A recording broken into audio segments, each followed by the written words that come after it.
Hello and welcome to Newly Diagnosed, Building a Better Life with Parkinson's. I'm Nancy Nealon, a Community Program Manager at the Parkinson's Foundation. And on behalf of my colleagues, Erin and Danielle, who are behind the scenes today, we're very happy to have you join us for this important program. Before we begin, I'd like to welcome those of you who perhaps this is your first Foundation event and take a moment to share the mission of the Parkinson's Foundation. Our mission is to make life better for people with Parkinson's by improving care and advancing research towards a cure. And we do this by utilizing three goals. We strive to support the 60,000 people who are newly diagnosed each year in the United States. And our goal is to connect people with Parkinson's to the foundation earlier and more frequently to ensure that your needs are met and that you feel supported throughout the Parkinson's journey. And we are here for you. We provide families with free resources, including our website, parkinson.org, educational books, webinars, podcasts, a hospital safety kit called the Aware and Care Kit, our toll-free helpline, which is staffed by a marvelous crew of Parkinson's specialists. And to learn more about our resources, any of our upcoming virtual events, remember to visit our website, parkinson.org, or call our helpline at 1-800-4PD-INFO. I'm happy to let you know today we have the Light of Day as one of our sponsors, the Light of Day Foundation. We thank you so much for all of your support. And also Neurali. Today's program is another program sponsored by Neurali. And for more information on their clinical trial for which you may be eligible, go to neuralimed.com or prismpdstudy.com. And now it's time for me to tell you a little bit about our wonderful speakers today. We are so pleased to have both Dr. Browner and Jessica Shurer join us.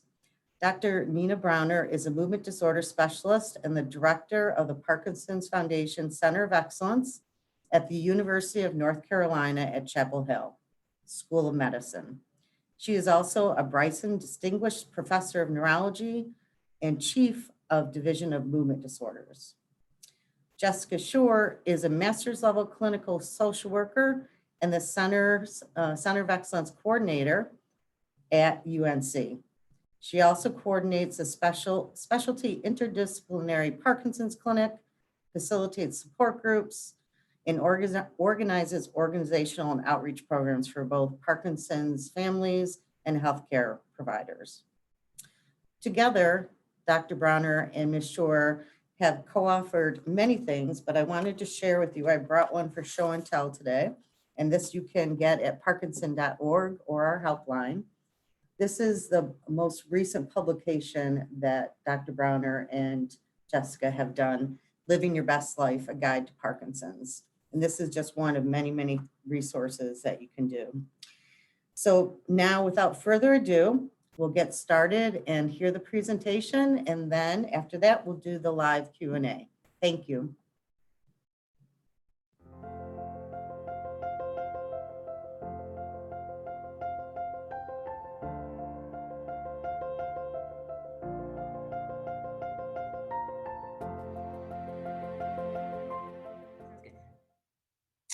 Hello, everybody, and welcome to the Building Better Life with Parkinson's.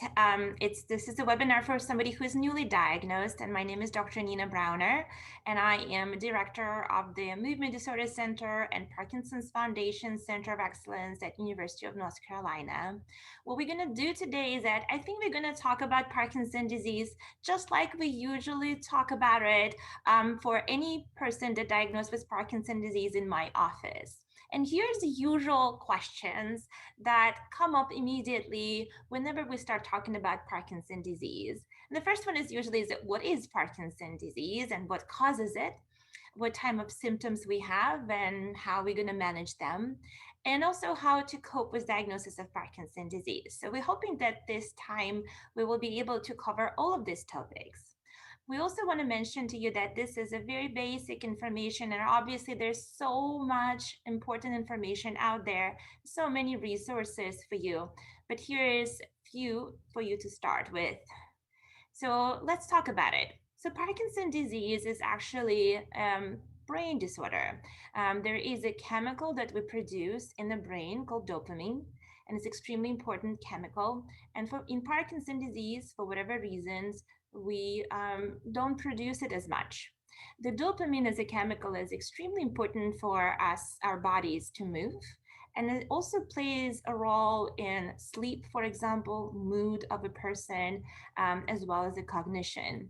And so a lot of times people notice that in addition to the movement issues, the issues with other parts that I just mentioned.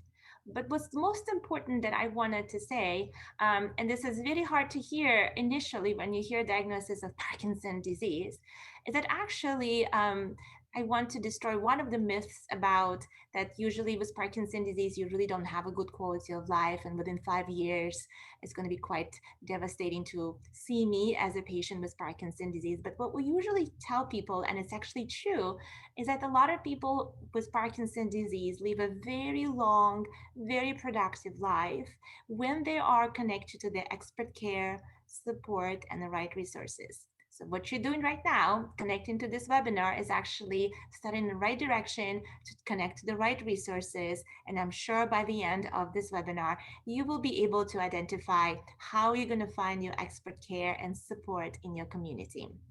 So let's move along. You have to remember that you are part of the amazing group of people, about 1 billion of people in the United States who are diagnosed with Parkinson's disease. It's a very beautiful, very diverse community that is very important to connect to, because the community itself holds tremendous wisdom about how to manage and how to cope with diagnosis of Parkinson's disease. We also know that a lot of people who diagnose with Parkinson's disease usually diagnosed around 60 years of age. There is a small percentage of people who are so-called young onset, and these are people who are diagnosed around their 40s or before they're 40. And there's a very small number of them, as you can see here, about 2 or 10% of the patients who are younger in onset. The next question that a lot of people ask is that what caused Parkinson's disease? A lot of people tell me that they have relatives with Parkinson's disease in their family. So people are very surprised to hear that they have Parkinson's disease because they don't have anybody in their family with this diagnosis. What's very interesting for us to know is that out of all of this million people with Parkinson's disease, it's only about 10 or 15% of people who actually have so-called genetic version of Parkinson's disease. So basically, only a small percentage of the Parkinson's disease patients have so-called inherited Parkinson's disease. In all other cases, we talk about idiopathic Parkinson's disease. And the word idiopathic, what it means is that happening out of the blue, meaning that we don't have a very good explanation. Now, it's true and not true completely, because there's a lot of researchers right now who are trying to identify what causes Parkinson's disease, what creates that environment in the brain that eventually causes decreased production of dopamine. And there are several studies that look into it from regards to the environmental factors in addition to genetic factors. And what we know is that some people who are exposed to pesticides, for example, or live in the particular areas, they look like they have a little bit higher incidence of developing Parkinson's disease. We also know that older age, for example, and brain injury, traumatic brain injury, also is a risk factor for development of Parkinson's disease. And so at this time, in order to answer the question, what causes Parkinson's disease, I will have to say that we really don't have a very good answer, but we do think that the combination of genetic factors and then some type of environmental push that basically creates this Parkinson's disease and contributes to the risk of development of it. So that's the answer. That's the answer for that question. Now, what is happening? So what's happening in the brain is that we decrease production of dopamine, which is a chemical. And I'm sure many of you, especially who are in the United States, have heard American runs on Dunkin'. We all are coffee lovers and people have different preferences, but everybody knows Dunkin' Donuts coffee. And this is their slogan, American runs on Dunkin'. What I usually tell people is that American runs on dopamine. And it literally is true because you require development this chemical called dopamine for your movements. So anytime that you move, even if right now you stop this webinar and decided to get your coffee because I just mentioned it, during this time you produce extra dopamine to help propel your movements. Anytime you exercise or anytime that you do any physical activity, your brain produces a dopamine. In addition to this, you require dopamine to have a good night's sleep. You also require dopamine to be able to switch your attention from one task to another. And dopamine is very much influencing our mood. So, America not only runs on dopamine and Dunkin' Donuts, but actually other symptoms in your body run on dopamine.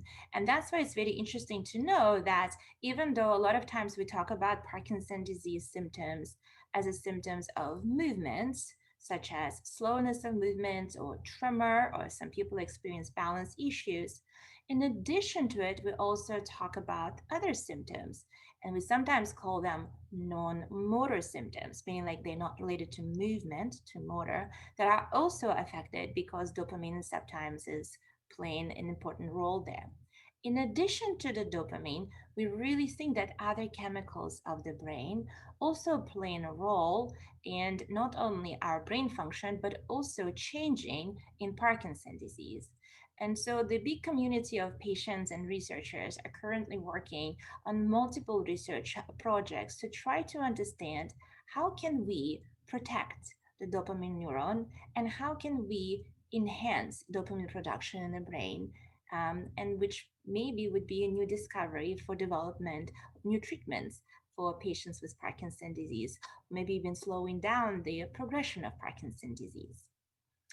So we already talked about that it is a movement disorder. The person that you usually would see is a neurologist. Sometimes they want you to see a person who is called movement disorder specialist, which is basically a neurologist who went through neurology residency plus training in movement disorders. And they talk about movement disorders because, as we said, dopamine really plays on the movement, changes the movement of the person. But what's very interesting is that it's extremely different from one person to another. So whenever somebody says Parkinson's disease and you're remembering your neighbor, or you're remembering your relative, or you're remembering somebody else that you knew, kind of like a very important persona that you can see usually on TV, what you need to remember is that remembering these people and thinking about you as a person with Parkinson's disease is not the same. They are not your reflection. You're not looking at the mirror because the Parkinson's disease is very different from one person to another. Very, very different. For example, we talk about this motor symptoms, right? Let's just go into this. So a lot of people talk about development of the tremor, of shaking of the hand or foot. And sometimes this could be other parts of the body, head or jaw. And I think I usually say that this is most recognizable symptom of Parkinson's disease. And it's definitely a conversation starter because a lot of people, when they see the tremor, they immediately ask you, do you have Parkinson's disease? But what's interesting about it is that there are a lot of people with Parkinson's disease who don't have tremor. More so, they may never develop tremor through all of their time that they're diagnosed with Parkinson's disease. So the tremor is conversation starter. It's common to see in Parkinson's disease, but may not be there all the time. What's very common to have as a symptom, and I think it's true for every single patient diagnosed with Parkinson's disease, is so-called slowness of movement or trouble with doing your movements at the same speed as before. Has a very fancy name called bradykinesia, Brady means slow, kinesia, movements. Don't you love the doctors? They always come up with a very fancy words for very simple explanations. So it's a slowness of movements, and it's a very, very common symptom for people with Parkinson's disease. Now, it's also a very tricky symptom because we just talked about that a lot of times Parkinson's disease happens for people who are over 60 years old. And many times it happens for people who are 70 and 80. And a lot of times we assume that with aging, people become slower. And so a lot of times it's very hard for people to figure it out for themselves, whether this slowness is happening with aging or the slowness is happening because I may have Parkinson's disease. And vice versa, when the doctor says you have Parkinson's disease because you're slow in your movement, a lot of people say, I thought that I am just old. And it's all fair. It's all very, very fair. That's why we don't really pin our diagnosis only on just slowness of movement. We also look at the other symptoms in addition. And the next symptoms that usually you notice people are testing you for or looking for is stiffness or tightness of the muscles, feeling that your muscles are not just as agile as before. And that basically can be seen in the arms or legs, hips, neck sometimes. And so that's what happens when the neurologist or movement disorder specialist trying to feel your muscles and they just moving you to try and telling you at the same time to relax, which is very counterintuitive. But that's basically what we're trying to understand. We understand if in addition to the slowness of movements, you also have a tightness of the muscles. And the combination of the two pushes us a little bit away from the diagnosis of just aging, but most more towards diagnosis of Parkinson's disease. And in addition to all of this, a lot of people noticing that they have problems with walking, not necessarily falls, not necessarily something's called a near falls. And near fall is where you haven't fallen, but you basically grab yourself on a furniture or you protected yourself by grabbing something or somebody around you. But the problems with walking is slower walking, shuffling, not being able to get from point A to point B with the same speed, not being able to get in and out of the car, maybe, or getting out of the shower with the same agility, feeling that you always have to hold on to the railing when you go up and down the stairs, right? And so all of these are basically kind of like under one umbrella problems with walking or balance. And so what's very interesting is that in Parkinson's disease, movement or movement symptoms, the combination of the symptoms is what we look for when we diagnose people with Parkinson's disease. And the tremor doesn't need necessarily to be there, but what's definitely there is the slowness of movements, and I would say some type of stiffness of the muscles or so-called rigidity. Now, we talked about this that in addition to working on the movements, dopamine is also involved in many different other aspects of our lives. And these are usually nothing to do with the movement themselves. So that's why we put them under the umbrella of non motor symptoms. You see here that this is this iceberg picture because a lot of times when somebody is diagnosed with Parkinson's disease, since the movement symptoms are so obvious, it feels almost like the rest of the symptoms don't take as much of attention, neither from us as a people with Parkinson's disease or us from the doctors or us as the care partners. And that's why there's a picture of the iceberg that you actually see only the top of it, which is basically maybe tremor, maybe just a slowness of movement, and maybe some softer speech that you realize is related to it. But actually, there's a lot of symptom underneath it. And you may notice that sometimes when you're talking to your doctors or you are conversing to somebody else in the support group or you're discussing the symptoms with your care partner, that other symptoms continuously pop up and you want to kind of like address them. And these roughly can be divided into different groups. One of the groups is something related to mood. So a lot of people noticing that people with Parkinson's disease are more prone to have depression and anxiety. And it's not necessarily boohoo me, I have the diagnosis of Parkinson's disease. A lot of people do have depression and anxiety, sometimes even diagnosed before they are diagnosed with Parkinson's disease.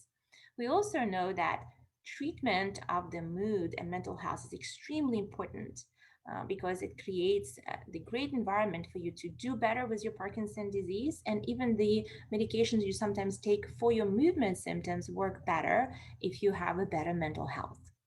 In addition to this, people also feel lack of interest or apathy, which is also related to dopamine, that sometimes can be thought to look like a depression. The next big group of it is a group related to thinking or cognition. And I mentioned very quickly, the most noticeable in the first teeny symptoms of it is trouble paying attention or switching attention. And that's what you're noticing, that you used to drive your car and listen to the radio and talking to your loved one about something else. And now you want either the radio off, or you don't want to really talk so much because you really want to concentrate on your driving. And it's example of multitasking. So we continuously multitask throughout our life, and it means that we are switching attention from one task to another, and all of it is done by dopamine. And so a lot of people noticing that it's harder to multitask. And this is also related to dopamine. Some people say that I have slowness of thinking. I don't remember my name, like several names, but then they come back, whenever somebody reminds me of somebody. And I think this is also very much relatable to multitasking and attention, and kind of like feeling that you're not as fast as you were before. It's almost slowness of thinking similar to slowness of movements. And so people sometimes even call it bradyphrenia. Now that I gave you the explanation of the bradykinesia, let me talk to you about bradyphrenia. So brady is again slowness, and phrenia is from thinking. So there's actually such term for people with Parkinson's disease where they're noticing that there's a little bit of a slowness of thinking, which actually improves with medications for people with Parkinson's disease.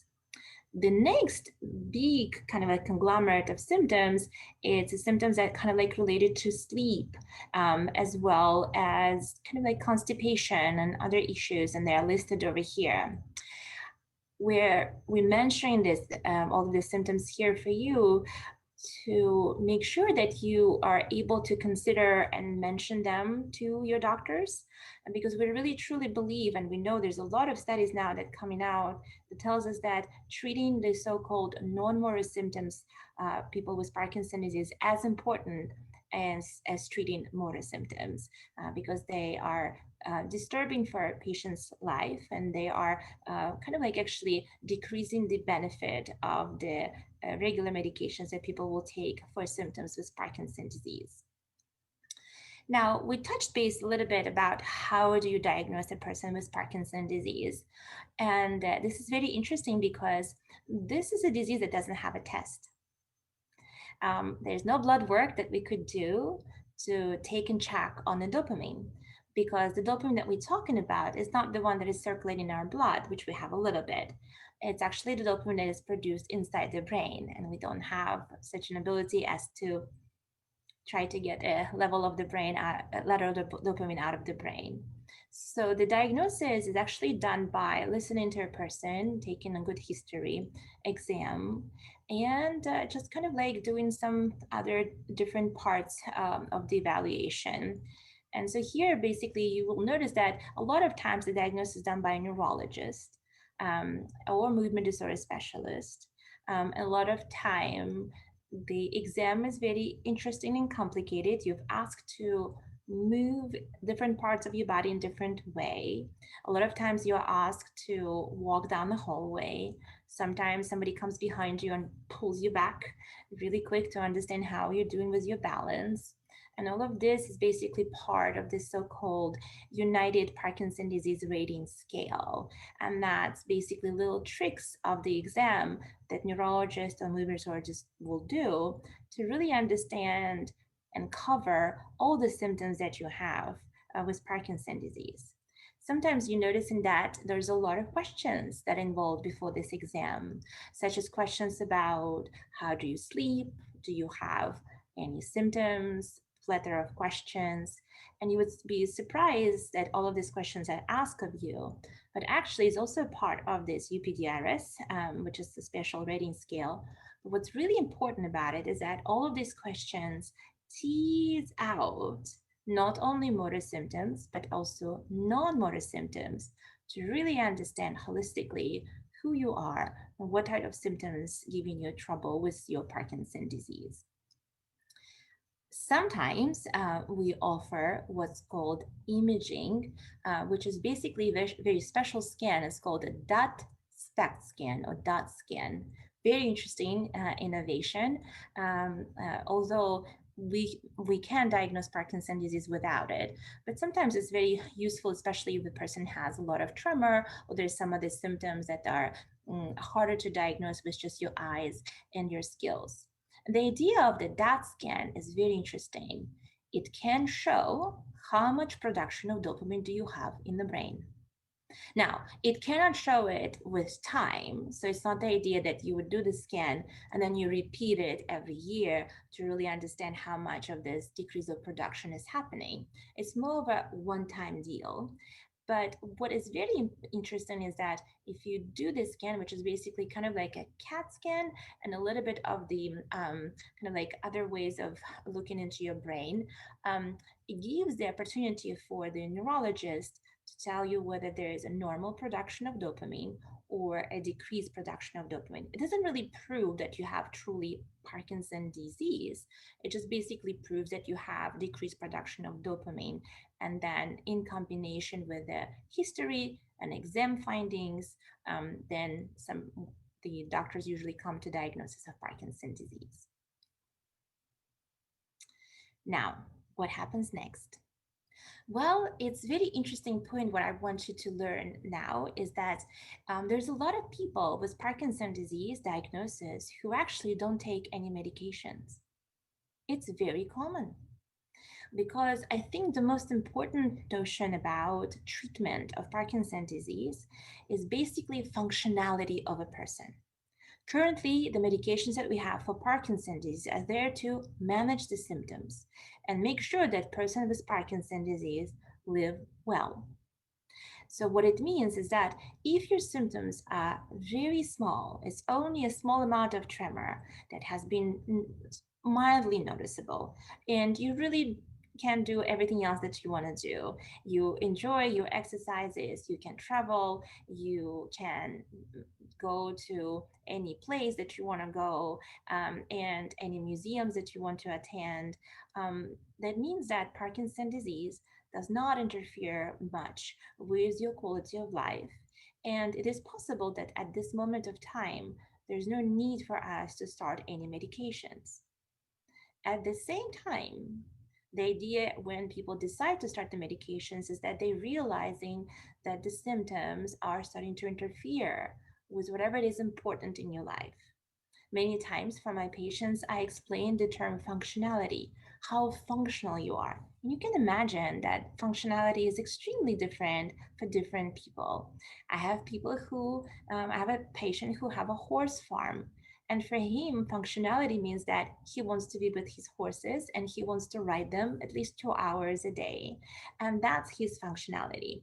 Whereas for somebody else, they really want to be able to visit with the grandchildren and try to navigate the hurricane of a 3-year-old for at least 4 hours of babysitting. So you see, it's completely different ideas of what functionality is. But nevertheless, this is what we're looking for. This is what we're inviting all of you to understand. What creates your functionality? What creates your quality of life? And then should you noticing that you're not able to do as much as you wanted to do, then the conversation starts with whether we should start the treatment. Now, the treatment is also depends on what type of symptoms you have, because we have many medications for people with Parkinson's disease. And we sometimes think about the treatment as not just thinking about only medications for movements, but also medications for other symptoms, so-called non-motor symptoms. In order for us to assess what type of treatment a person needs, we usually invite people to create healthcare team. What does it mean? It means that there are multiple people, different professionals, who are all trained in Parkinson's disease care, which means that they know a lot about Parkinson's disease, and that all of them contributing and helping you with different symptoms. Look at this list. This is not all-encompassing list at all, but you can imagine now that it would be good to have on your team not only, for example, general neurologists, but maybe a neurologist that is movement disorder specialist. These people usually live in academic centers, and they usually went through fellowship for in movement disorders, which that's how you can see on their credentials. But even a general neurologist is so much better to have on your team, because we have several studies that shows that having just general neurologists taking care of a person with Parkinson's disease already helps them not only with navigating the journey of Parkinson's disease, but preventing a lot of issues that can happen, such as hospitalization, such as having some kind of like catastrophic falls, right? So having the right person on your team is extremely important. We also know that some of the symptoms of Parkinson's disease does not respond as much to medications, or they respond to medication to a degree. And that's when you would want to bring your rehabilitation specialist. Physical therapist could be amazing in trying to navigate what type of exercises you need to do. Because I know that everybody's going to talk to you about you have to exercise, you have to be active. And you're asking yourself, what am I doing? What type of exercise I should be doing? So the physical therapists are impressive assessing you and really telling you what type you should do of exercises, what would be the most beneficial for your type of Parkinson's disease. Occupational therapists, well, they take care of what occupies you. That's their name. Occupational therapist takes care of what occupies you. So if you have issues with your computer, or you would want to take a class of a graphic design and you want to figure out how I'm going to navigate my tremor and this strange pen that I'm going to use on online, for example, graphic design class, occupational therapist is there to help you. They have a lot of gadgets. They have a lot of different ways of thinking about how to make you more functional. Speech language pathologists are impressive in getting you to have a better projection of your voice and be able to navigate conversations with people one-on-one or in the settings of group. You also most probably want to have a psychiatrist or psychologist on your team to address any issues that you may have with the mental health. And you need to maybe have a social worker on your team to consider actually also talking about mental health, but also thinking about how to cope with chronic disease. And so you're realizing now there is a lot of work in kind of like the first diagnosis of Parkinson's disease. But don't worry, you will be able to navigate this. I am sure that if you're connecting to your local neurologist, or especially if you're connecting to movement disorder specialists, they usually have all these people in mind as a part of your team. They usually would point you to the right direction. Or if you connect to the support group in your community, a lot of people, remember, it's 1 million people in the United States. It's a huge community of patients, and it's a very active community. They will also point you to the right person for physical therapy or occupational therapy. And the idea there is that what we're trying to do is that when we talk about the functionality, we're trying to improve your quality of life, not only with medications for your motor or non-motor symptoms, but also with other therapies, the exercises, the counseling, the allied health therapies, which is basically physical therapy, occupational therapy, speech therapy, so that it is basically becomes a holistic approach to taking care of your Parkinson's disease. If it sounds overwhelming at this moment, don't worry about it. A lot of people would feel overwhelmed at this time. But I think what is also very important is that you suddenly, right now, naming the issues that you may have, and you're realizing and connecting that for each particular small problem or a big problem that you have, there is a person who can address it. So, for example, the idea of the tremor, that is a conversation starter and may interfere with a lot of activities that you do, in addition to thinking about medications, and sometimes we talk about surgical options, occupational therapists would be awesome because they have a gadget to dampen the tremor. Counseling and therapy would be great because they will give you the perspective that is just the tremor, and maybe you could navigate around it and cope with it a little bit better. Does this make sense? So instead of just focusing only on medications, it's sometimes worth to create a team around you of people who focus on the same problem from different directions. If you're very interested about the medications, the Parkinson's Foundation has a really nice comprehensive guide to the medications. But overall, the idea there is that different medications are used for different purposes. Absolutely. The medication that's well known is levodopa, which is basically the dopamine. So when we say that it's extremely treatable disease, in a way, you can think about Parkinson's disease as a replacement therapy. The brain doesn't have enough dopamine. We have dopamine. We can give it to you in a version of medication called L-Dopa. And what it does basically helps us convert the dopamine that we are swallowing as a pill into dopamine that is in the brain and use it to our advantage. So people really taken this medication for a very long time. It's been created in the 60s, the idea of it. And actually, Nobel Prize was given for a person who discovered dopamine. So that's very nice medication to use. Now, you also see here other very cryptic names of the medications, and all of them are in the booklet as well for you. But the idea of these medications, they were created a little bit later to try to address a very specific issues. For example, this dopamine agonist situation, well, this is medicine that acts like dopamine in the brain. It's very good for tremor. It's very good for tremor. So a person who has a lot of tremor issues, they may want to go with dopamine agonist rather than with L-Dopa, and so on and so forth. So what I'm going to kind of like give you a message about is this. Number one, if you're diagnosed with Parkinson's disease, it really doesn't mean that you have to take medications immediately.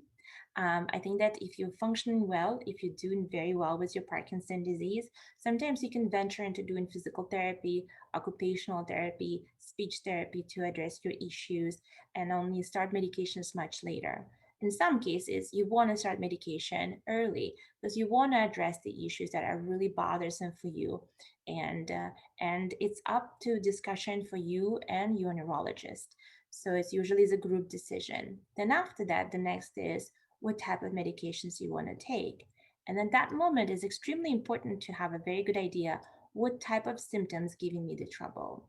Because depending on that, we could decide what type of medication we should try first and what kind of medications we should try second. Because basically different medications, different type of the day can manage your symptoms extremely well. And that's how eventually people with Parkinson's disease after diagnosis have a very long life and very good life with Parkinson's disease. So, in conclusion, I hope you're there with me. I wanted to tell you that it's extremely treatable disease, Parkinson's disease, very treatable, and we do have a lot of medications. More so, in addition to this amazing community of 1 million people, of patients, there is an amazing community of researchers that is continuously looking for better treatment options, as well as ideas to how slow down the progression of Parkinson's disease or completely cure Parkinson's disease. In addition to that, we also know that symptoms vary from one person to another. And so because of that, we have to be very aware to what symptoms they are. And you also want to have a very good conversation with your doctor about what is happening with you and what kind of symptoms are giving you the issues. And because of that, the approach to treatment every single person with Parkinson's is extremely individualized. And because it's so individualized, sometimes it requires for us to bring other members of the team to help with this specialized treatment because you are our universe and we are here to help you.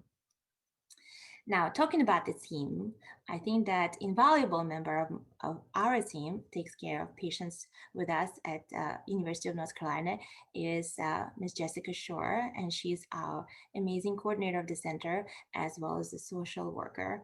And I'm really excited for her to talk to you about how to live well with Parkinson's disease.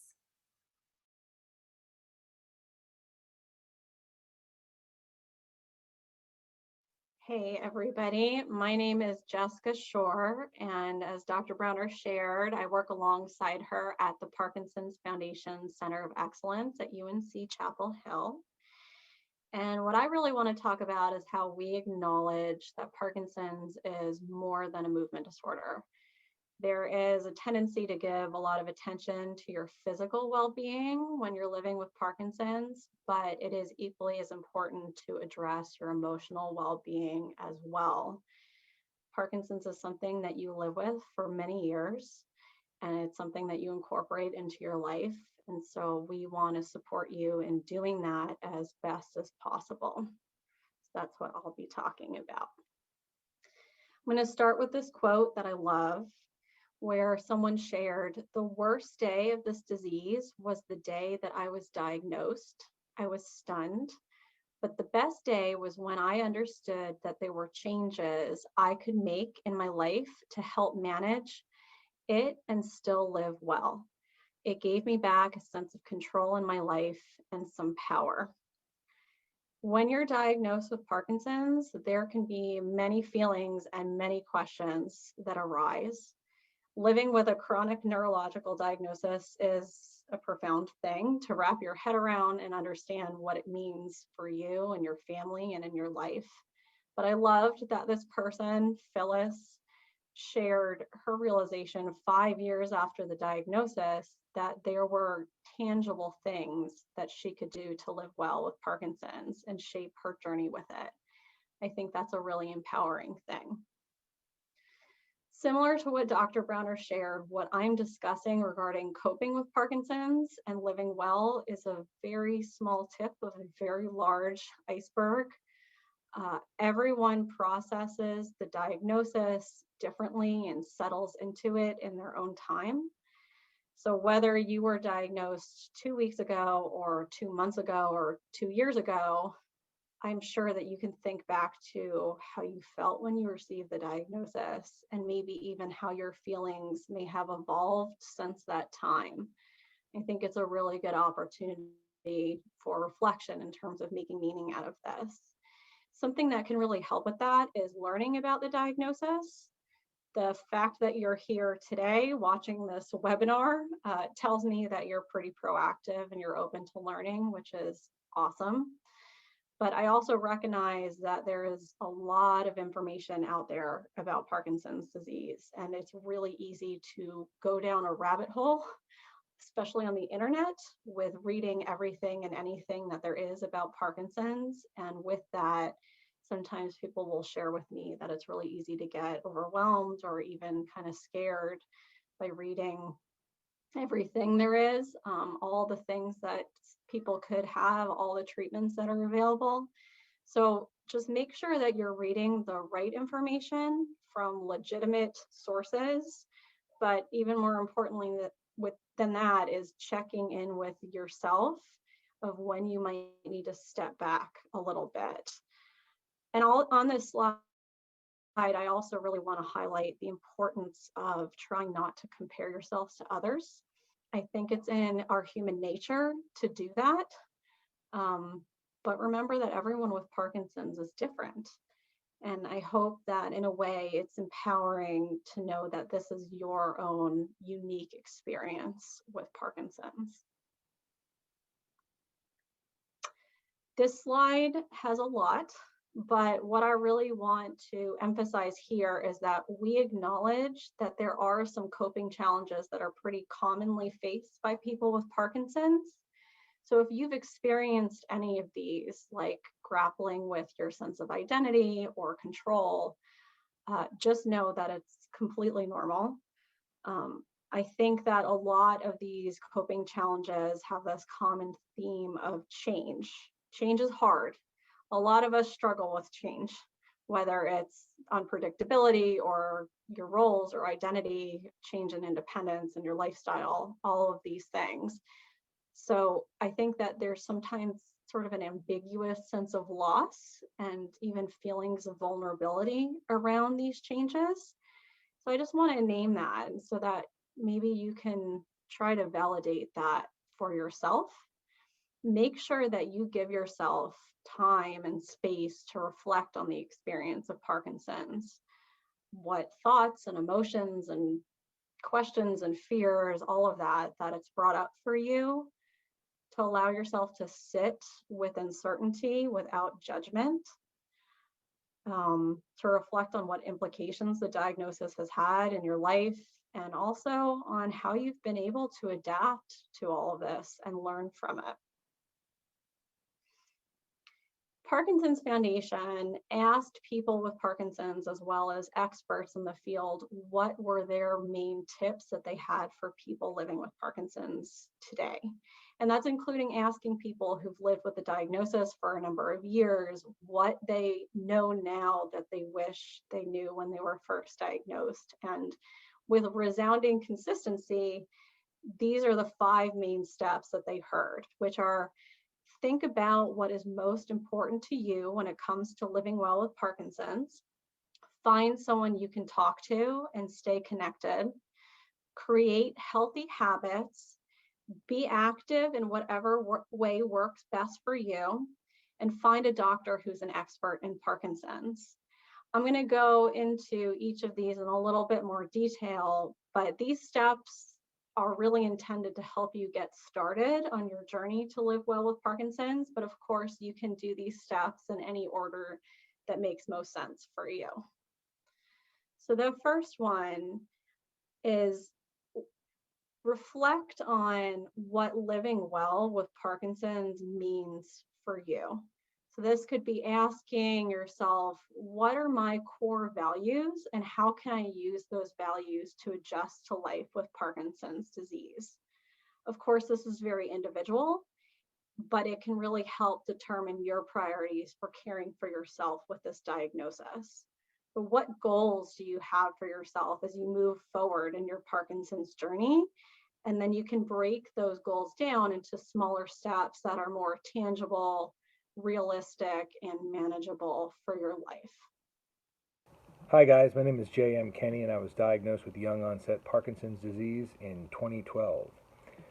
I can tell you that I'm here to talk to you about setting priorities and goals for yourself, and they are of the utmost importance. You do not have to come up with a bunch of goals, you do not have to come up with a bunch of priorities, you just have to basically pick a few that you can work with and get accustomed to seeing those priorities and those goals through.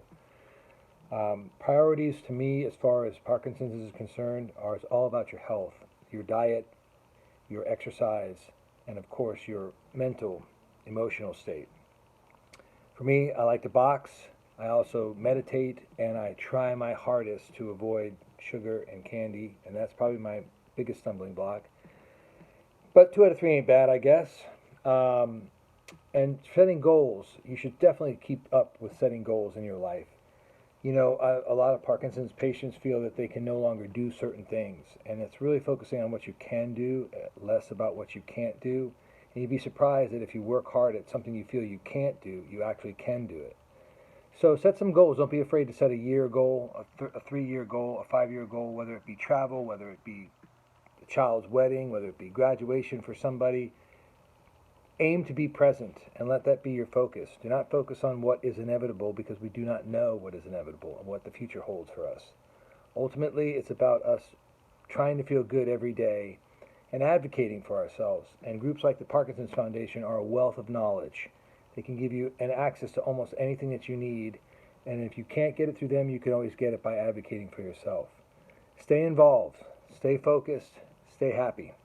I know it's a hard word, that last one, but you know what? You can enjoy your life just as much as you can if you don't have Parkinson's.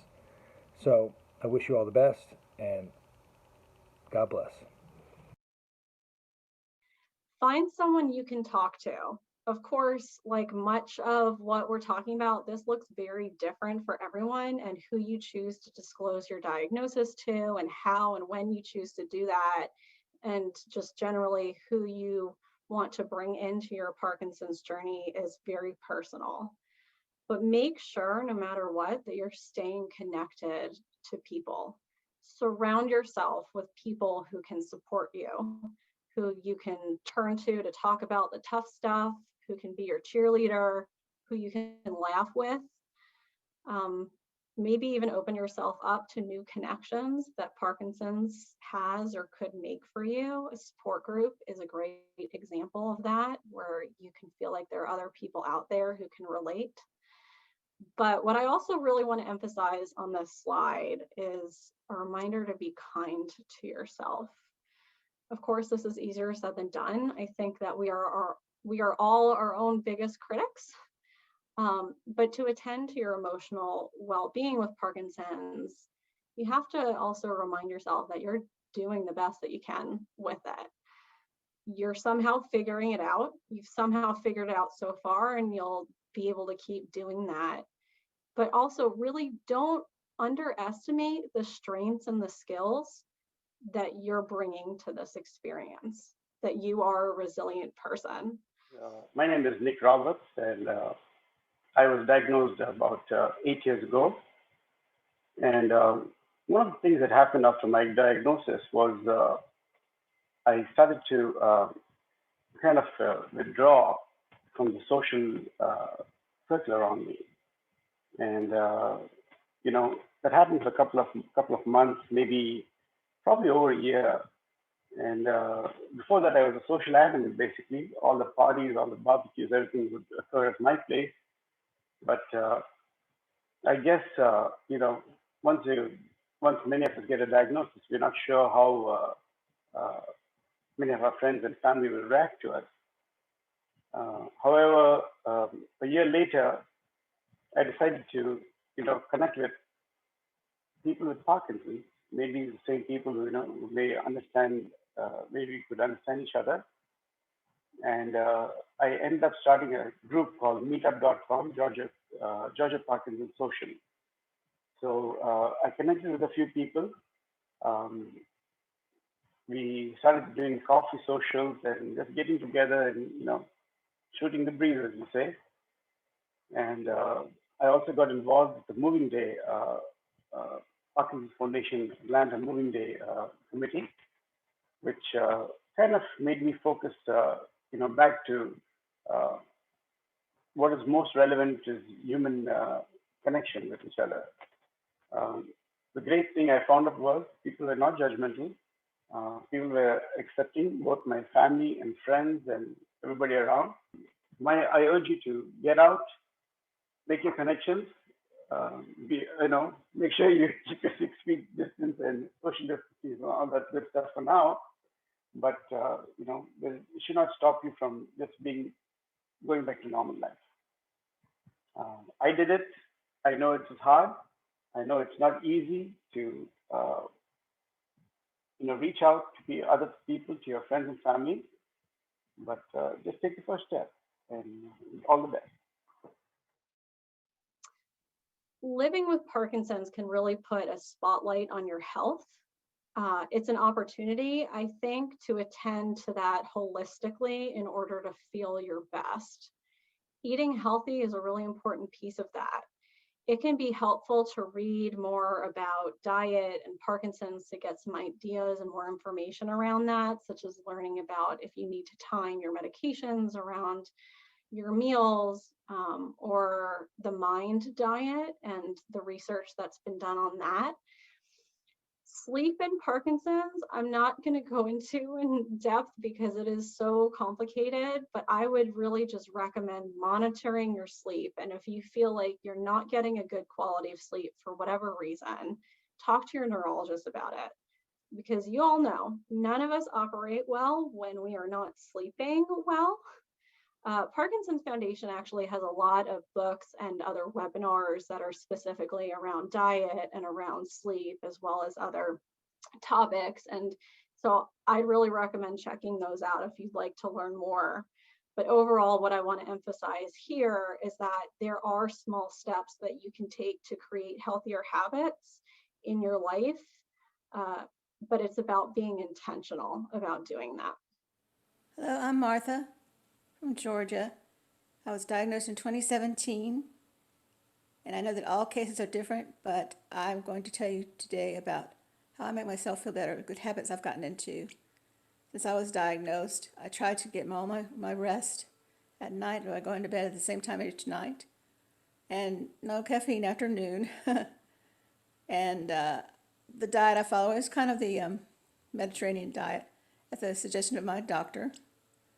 It's a good diet for anybody, and it's been proven to help, whereas the others have not. You know, a lot of diets come and go, and they don't really have any proof that they're any good. I like to walk. I like to move. I like to get off the couch. Make myself get off the couch every 30 minutes when I'm watching TV. And I also like to do Dance for Parkinson's, fun things.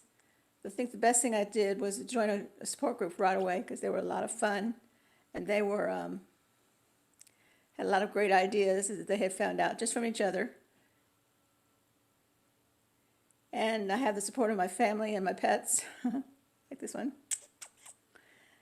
And the best thing to do is just get up and move, watch funny things on television, do anything that makes you feel good. This past year we've had COVID, and you know, it's helped us really kind of find things to make us feel happy about just staying home. I like to do puzzles and things just keep our mind going. And I like to do Duolingo and work on my French language. So, you know, there's a lot of things you can do, whatever makes you happy, to get your mind off your diagnosis and to just feel better. Thank you for listening. We can spend multiple hour-long webinars talking about just exercise. We can't stress enough how exercise is medicine with Parkinson's disease. It can actually change your brain and your brain function, and it has a huge impact on Parkinson's symptom management. A physical therapist can help you get started with a home exercise program and recommendations that are specific to your needs. And that's something they can do even very early on in the diagnosis, even as preventative measures. So definitely work with physical and as well as occupational and speech therapy sooner rather than later. But something that I just really want to stress here is that it's important to find exercises that you actually enjoy doing. Maybe that's exercising with a partner or a friend, or trying a Parkinson's group exercise class where there's some aspect of accountability and camaraderie. But no matter what, it has to be something you enjoy doing in order for you to be motivated to do it and more easily incorporate it into your routine. When I was diagnosed with Parkinson's nearly 5 years ago, I found that it provided me with opportunities to remain more active. I've always been a person who has had to be doing something, as my wife and kids told me, but now it's a more purposeful busy. I consider my exercise my offense against Parkinson's, while I consider taking my meds my defense against Parkinson's. Parkinson's has given me opportunities that I didn't think were possible. I've run a mini marathon, taken up rock steady boxing, and now playing pickleball. I've walked the dog so many times that he hides when I get his leash out. But this is me, and you are only limited by your imagination on what you too can do to remain active. It can be simple. Do some simple stretches during that morning cup of coffee. Get up and walk around during those crazy TV commercials. Take 2 short walks a day instead of 1. Less is sometimes better than more. Staying active in body, mind, and spirit is the key to living well with Parkinson's. So I'll close with this simple statement: be active in whatever way works for you. If it's available in your area, it can be really helpful to find a movement disorder specialist, which is a neurologist. I think Dr. Browner had shared, who has specialization in Parkinson's disease. Even if it's just once for a consultation, or even if it's just once every couple of years for a consultation, even if you're keeping your own local general neurologist.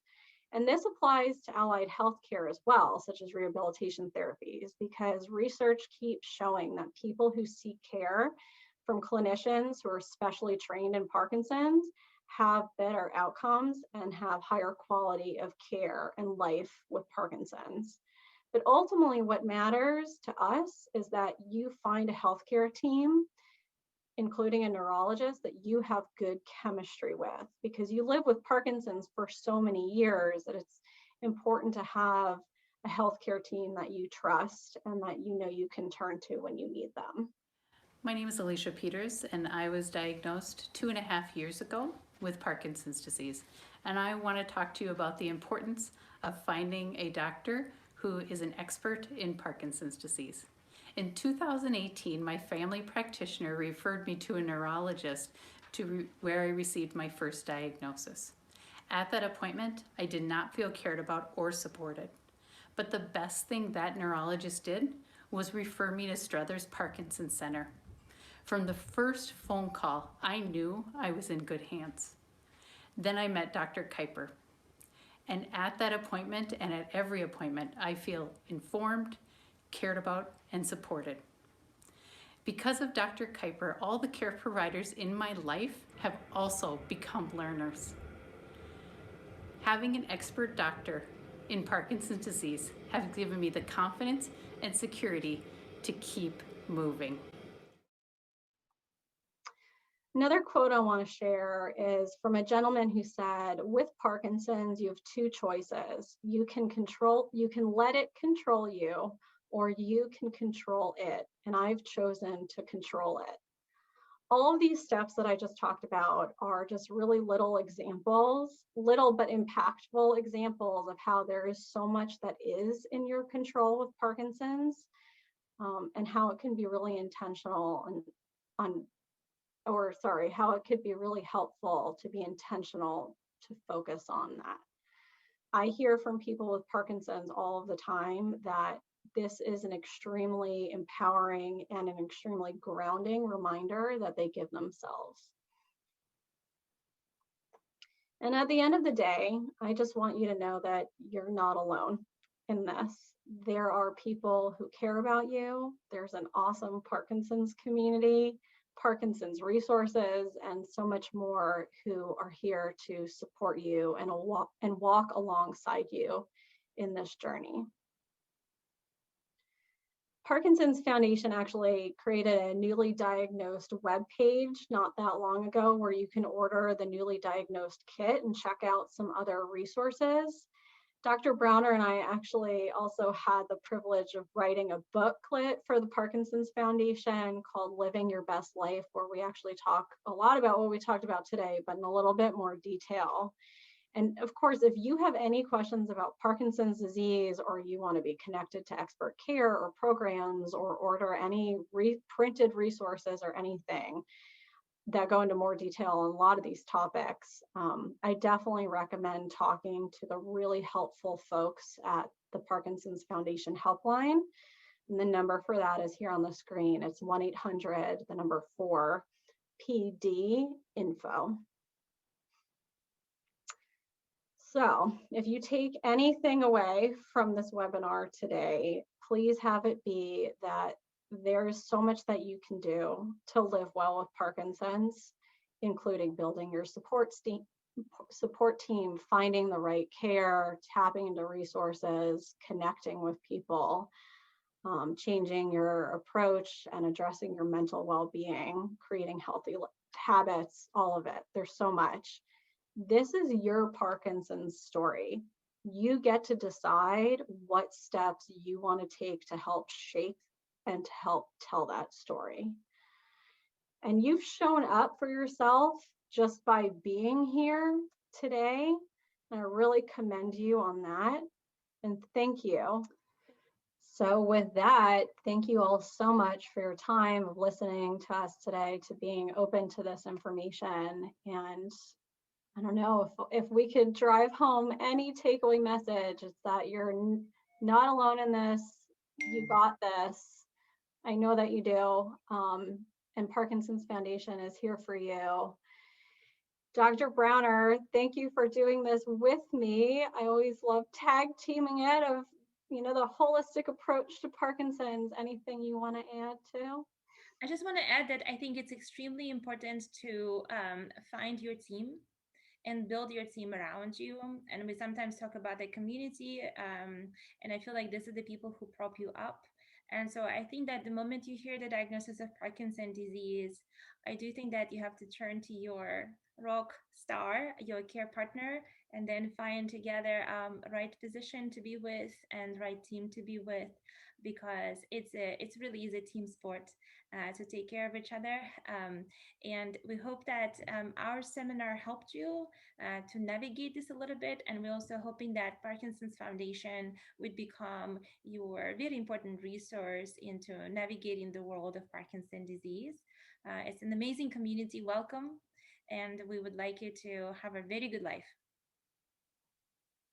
Thanks, everybody. Bye-bye.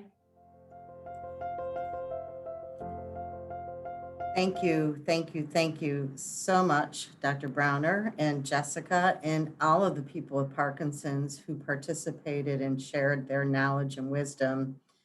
So much information in this webinar. And I'd like to remind you that there is so much. You are going to get an email with a link to this recording, to the slides. We know it's a lot to take in, but we don't want you to miss any of it. And in that regard, we're going to go now to our live Q&A session. And in fact, one of the individuals who starred in our video, Alicia Peters, is actually going to be our moderator for the Q&A session. So Alicia, thank you so much. So glad that you are here with us, and take it away. Thank you so much for inviting me to be a part of this wonderful informational webinar today. I know that when I was first diagnosed in 2018, I attended a lot of the sessions that the Parkinson's Foundation have put on, and it helped me for sure in my first few years of diagnosis, and continue to help me. I put in my Amazon cart right now the Mind Diet. I hadn't heard of that, so thank you very much for that. Every time I learn something.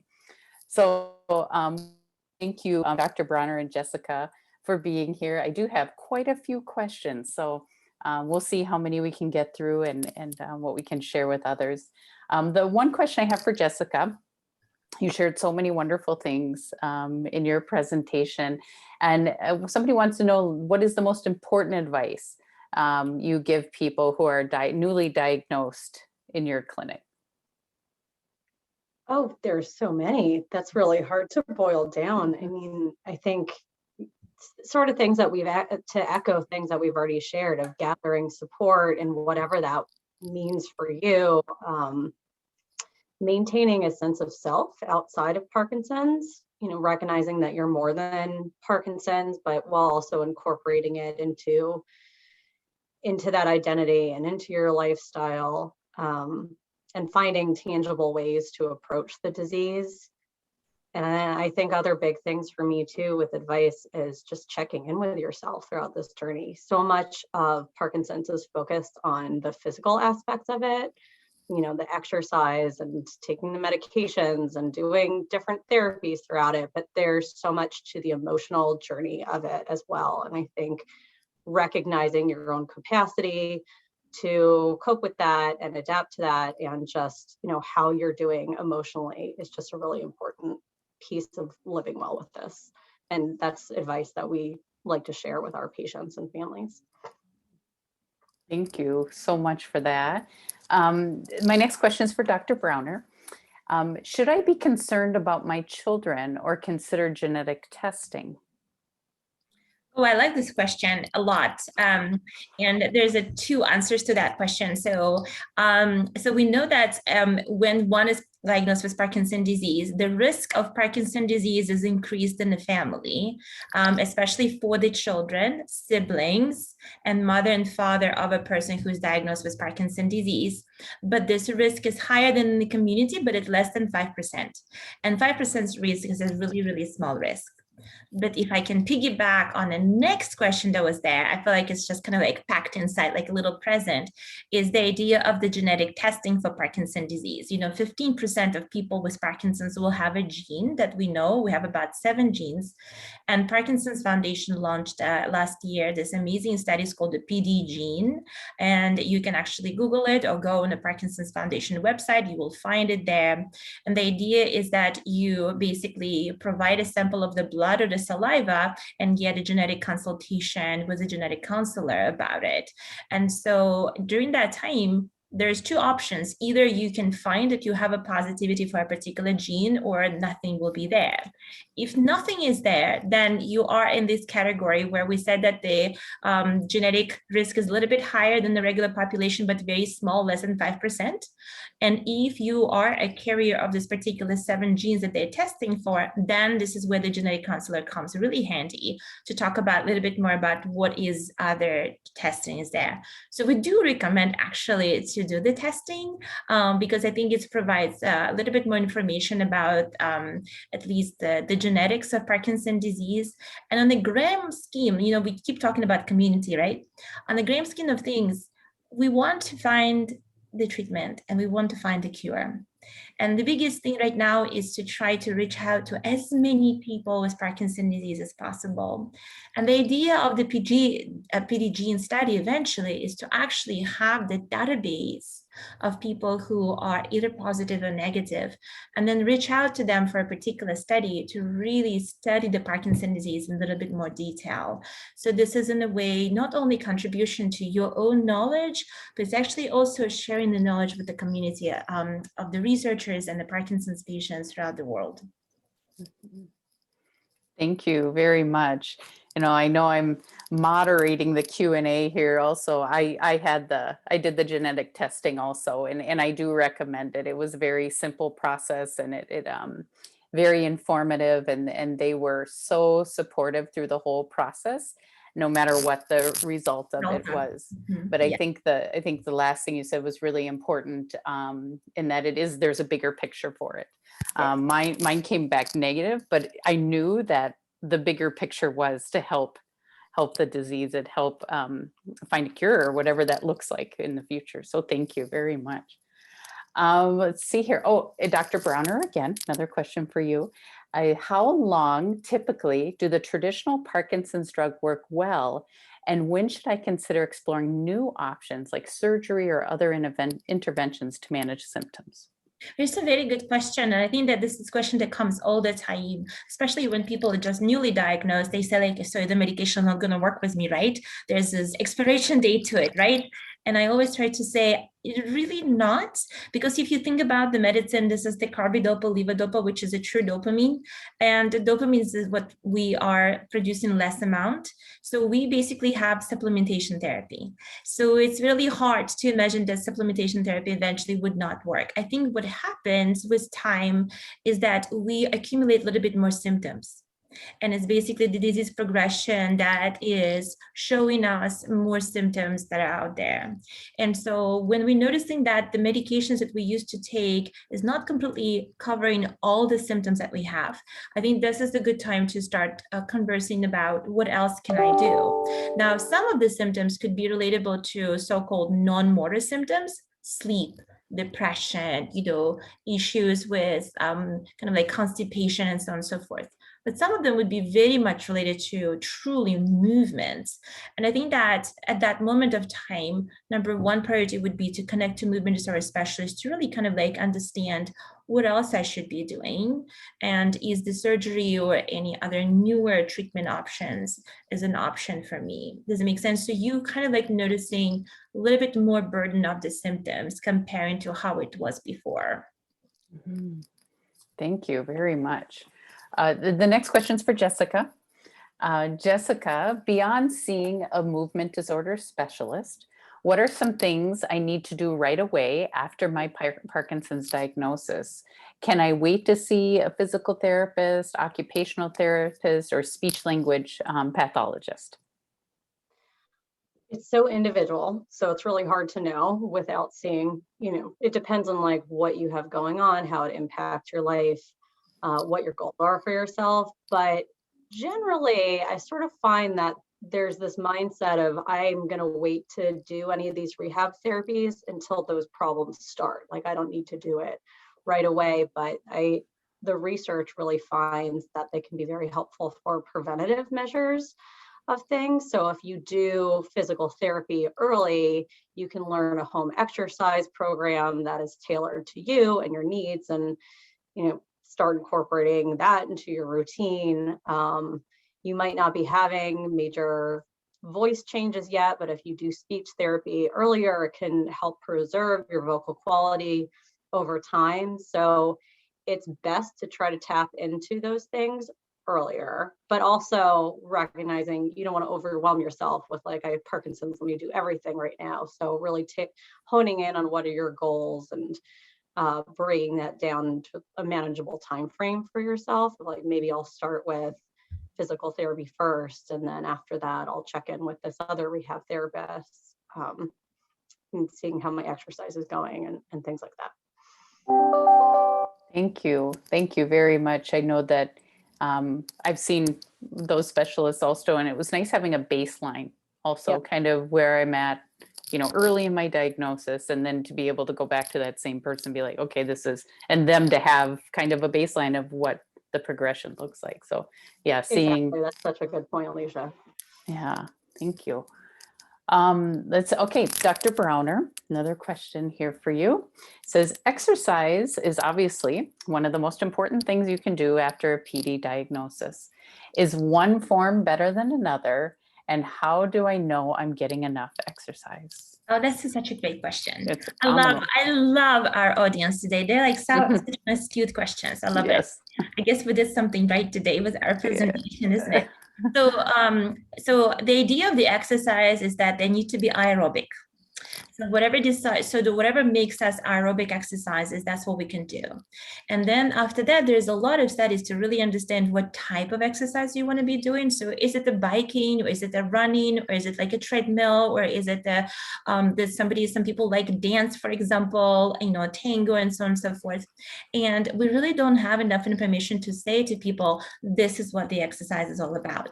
From my clinical experience, I can tell you that it requires a little bit of imagination to continue on with your exercises, isn't it? Because if you start with a rock steady boxing, it's usually really fun and exciting. And some people don't like it as much because they don't feel like boxers. They really like to go in a zone and run on a treadmill, right? And some people like to swim and other people like to do Tai Chi. And so I don't think that this is all about a specific exercise that you have to be doing. But I think the idea would be that you want to do the aerobic exercises, that they has to be happening about 4 times a week, that it has to be happening about 30 minutes a day, right? And then what you want to feel at the end of the exercise is really not that you're completely lost of energy, that you're completely drained because you've done something that was completely overwhelming to you, that you sweating, that you feel this energy, that you energize, and you finish it with some kind of like, I don't know, stretching or yoga or something else that creates a bigger movements for you. Now, at the same time, there's multiple studies that are ongoing right now trying to really answer the question that was asked, specifically what type of exercise, how long, and also what is the overall benefit is going to be in the future, right? And I think that we're all excited to watch this called the Sparks 3 study, and we're really watching the study to see what's going to happen. It's a 24-month study, and eventually when the results is going to be out, I think we'll be able to converse about exercises with a little bit more precision. I want to give you a little plug, though, is that Parkinson's Foundation very recently published the guidelines for the exercises, everyday exercises for people with Parkinson's disease. And you can find it also on Parkinson's Disease Foundation website. Thank you. It is finding what you enjoy, isn't it? And sticking with it. It is, and sticking with it, and then maybe allowing yourself to switch, and so I have a lot of patients who found dancing, ballroom dancing, and it looks really beautiful, but it's actually apparently really hard work, and you cannot do it more than maybe 30 to 45 minutes. So I think that's basically the idea, is that you finding what ticks you, what makes you, what gives it a fun, and then try to figure out if it's going to be an activity where you do it with your partner, which becomes really fun because now you're not the only one who is exercising, 2 of you doing something very fun together. So it actually builds up your care partner as well, right? Or you could say that this is my zone, I have tons of things going on around me, but this is my 30 minutes that it's just mine. Alicia is like, yes, I know exactly how you feel. Yes, please. Please, yes. So that nobody interrupts me and I'm just doing this right now. So I think that it just depends on what your life is like. But I think it's the commitment to it, and commitment to it to about 4 times a week. That's what the most important. And good brain work with that dancing too. That's something that helps too. Yeah. So let's go. I'm going to go down to another one here for you, Dr. Browner. And it kind of ties in with exercise, but it's more the food piece. Can you talk about the role of supplements and PD? And then it moves into the food or diet recommendations, which Jessica talked about, the MIND diet. But is the role of supplements and food? Yeah, let's talk about it. I love to talk about it. So if we start looking officially to it, there are several supplements that would put through the rigorous studies, right? So for example, creatine and CoQ10, that basically didn't show much of the benefits for people with Parkinson's disease, neither for the symptom improvement, nor for like slowing the progression of the disease. Vitamin E was tested quite significantly, also didn't show much of the benefit. And so right this moment, the recommendation about supplement is such that we really don't have any particular supplement that you should take that would either help out with the symptoms or will slow down the progression of the disease. We're also quite aware as a community of doctors that some of the supplements are quite expensive. And we really are aware that some patients may not afford or would spend money on to supplement rather than spending money on something else. And so that's why we're very careful about suggesting the supplements, especially since they haven't proven themselves in the trials. Now, there's some supplements about which we've asked a lot of questions, Mucuna. And so for people who don't know what Mucuna is, it's a derivative of the particular fruit that contains a little bit of a dopamine in it. And it's a very common supplement that used, I think, more of South Asia. And it's available in the powder or in the pill form. And it's not a new idea. Some of the Italian people will tell us that some of the particular fava beans, if you know how to cook them, also have some dopamine in it, precursor for dopamine. Or some people say avocados, some people say banana skin, not the banana itself, so good luck with that one. But basically the idea is that the amount of the supplementation that is in the Mucuna, for example, is quite small, although it is beneficial for some patients. So it would be nice to try to see if it's going to be beneficial at all, but there's no really necessarily study to prove to us that yes, there's a particular supplement that we should be using. So that's about supplement. About the diet, which is kind of like, I agree with you completely, Alicia, it comes together with the supplements. I kind of like mentioned the banana skins, right?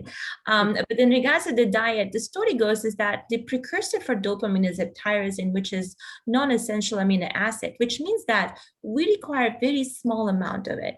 And if we really want to increase the amount that we take in it or eat in it, right, we're eventually not going to produce too much of the dopamine. You know what I mean? So it just really doesn't really work that way. And so there's no a particular diet for people with Parkinson's disease. I know some of our patients mentioned Mediterranean diet. I think that is a healthy diet overall would be something that would be really, really important. Now, there's also conversation on the web about avoiding protein or avoiding dairy. And that's kind of like with a prism of protein interacting with the medications. And I have to say that it's only a small percentage of people who have that issue. And usually, if you're taking already medications for Parkinson's disease, for example, and you would, for example, have a high proteinaceous meal, so take a steak, you will notice that your medication hadn't worked very well. So it's almost felt like you haven't taken it. You even would double check, did I take my medicine today or not? And it would happen right around the time that you would take in that meal. So that means that you have this specific genetic predisposition where your carbidopa, levodopa, the medicine for Parkinson's disease, and the protein basically interact with each other, and your body absorbs protein more than the medicine. And so for those patients, only for them, we usually say to avoid protein and medicine interaction. So taking medication like 2 hours early, maybe, or 1 hour after taking the protein meal. Otherwise, we don't really have studies to tell us that you should avoid this particular food because eventually it will give us some trouble with medication or more progression of the disease. It's a very convoluted answer. Did I? No, it's great. No, thank you. To summarize, no particular supplements, okay? None of them really were tested. In regards of the diet, Mediterranean diet is probably the best, or healthy diet is the best. And number 3 is that the protein interaction is a very minimal risk for most of the people with Parkinson's disease, unless it's truly happened. And then after that, you will just have to adjust your dose. Thank you. Oh, that was very good. Thank you so much. Looking at the questions here, and Jessica, I got a question for you. How can we encourage our partners, spouses with PD to be open to see a therapist, or to help manage or cope with emotional issues, including depression, if the spouse is not open or willing? And should partners, spouses seek this kind of support as well? It kind of moves around. The question moves around a little bit. So I'm trying, it sounds like encouraging, it sounds like from both sides. Like, it sounds like, how do I encourage a partner that's maybe needs to see somebody? Or if I am a partner, how do I encourage someone with PD to see support? It sounds like. Does that make sense, Jessica? Really good, it does. It Okay. does. And it's a really good question. It's a loaded question, you know, because again, everyone copes so differently with this. And we also tend to find that how people, and that's not always the case, but sometimes how people approach the challenges of Parkinson's disease, of, you know, sitting with uncertainty around it or adapting to the changes with it. It could be how you tend to cope with and approach other challenges in life too. So, you know, if you've never really been one to talk about your feelings, or go to a support group or something, or see a therapist or something, it's rare to all of a sudden, you know, change that in light of Parkinson's disease. But I also think being open to new things, knowing that this is something you have to adapt to and incorporate into your life. It's always, I mentioned checking in with yourself in this journey, but I think it's also important, if you have a partner with it, to check in with them and how they're doing, and how you two can approach this disease journey together as partners. I want to validate, though, that mental health and mood, mental well-being is very stigmatized in our society. So it often goes underreported, underrecognized, undertreated, because, I don't know, we have this concept of its vulnerability with it is weakness, or something's wrong with me, or I'm crazy, or something like that, when, you know, as I tend to view it as sort of the opposite of attending to your emotional well-being takes a lot of courage and a lot of openness, but validating for yourself that it's stigmatized. Also recognizing therapy. I'm a big proponent of therapy, especially when you find the right person, you know, an unbiased professional who can help you make meaning out of this, gain new coping skills, process the experience, is wonderful. But like so many other things, it's not right for everyone. So you need to figure out what you're needing in this, you know, to attend to your emotional well-being in this. If you have a partner who you're concerned about with their mood and wanting to encourage them to, or try to encourage them to do therapy, I've seen some success of sort of reframing it as something that you're needing yourself, or that you're needing as their partner, and to stay connected through this. And so maybe it's therapy you could do together to process the journey and figure out how to stay connected together as a couple, or, you know, whatever that relationship dynamic is. And then I also think just asking them and yourself what they're needing. So if they're like, I will not do therapy, then okay, but I see that you're struggling with this. And so what do you feel? That's not going to be sustainable for anyone, right? So what do you feel like you need? How can I support you? If therapy is not your jam, what is it that will help you move forward better in this? Thank you. You're right. It is stigmatized and difficult to talk about. I know that I've recently started seeing someone too with and it's a person that specializes in caring and around diagnosis and, you know, health issues.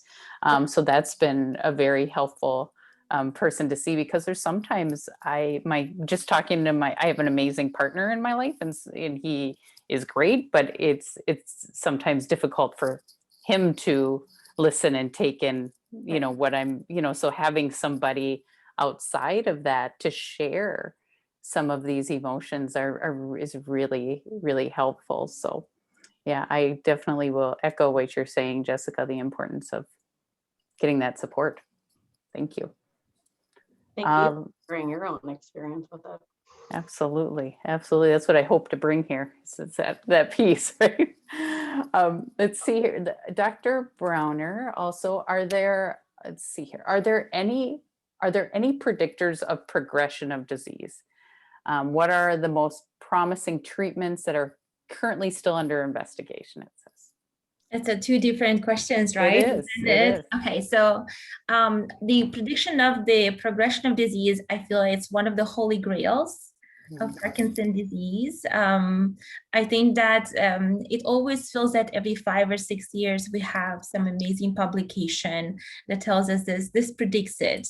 And then eventually what you realize that it predicts, but very small percentage of people, you know, and so it's hard to say what are the predictors of the progression in Parkinson's disease.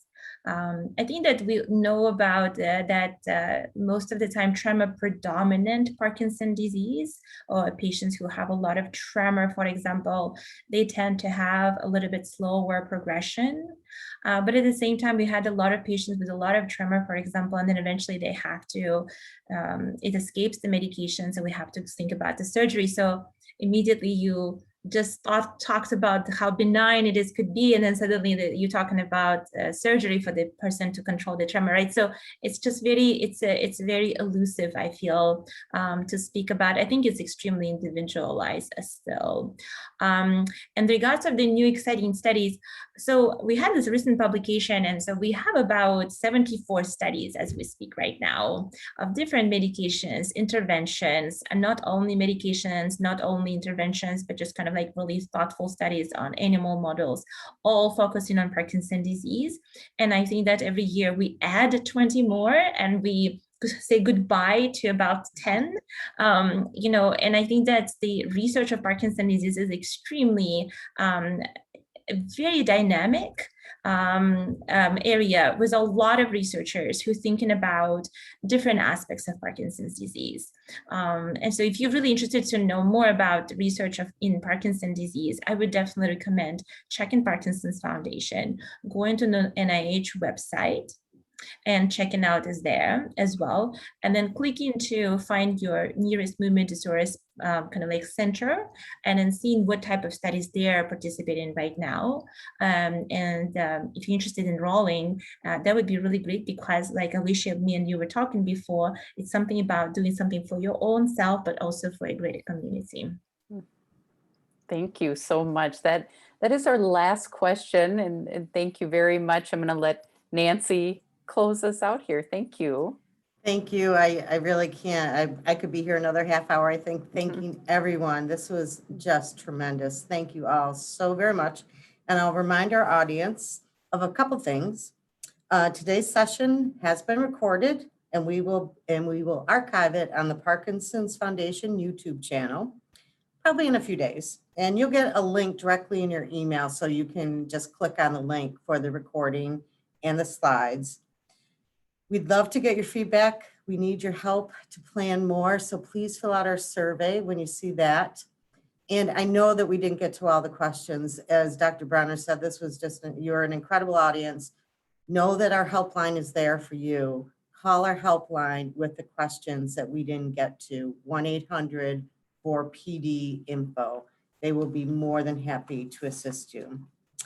I'd also like to share and remind you that next Wednesday, our next PD Health at Home program is going to focus on motor fluctuations and dyskinesia. So go to parkinson.org/PD Health Wellness Wednesday, and you'll be able to register for that very important question as well. I'm sorry, I'm saying it's next Wednesday. I apologize. It's June 30th. So 2 weeks from today. And then lastly, please remember, I think we've said it so many times today, but it's so important to know you are not alone. We are here with you. Go to our website, parkinson.org. Call us on our helpline. You can email our helpline, and we will be happy to provide whatever support resources that we can. That's what the Parkinson's Foundation is all about. Thank you again to everyone for participating, and have a great afternoon. Thank you.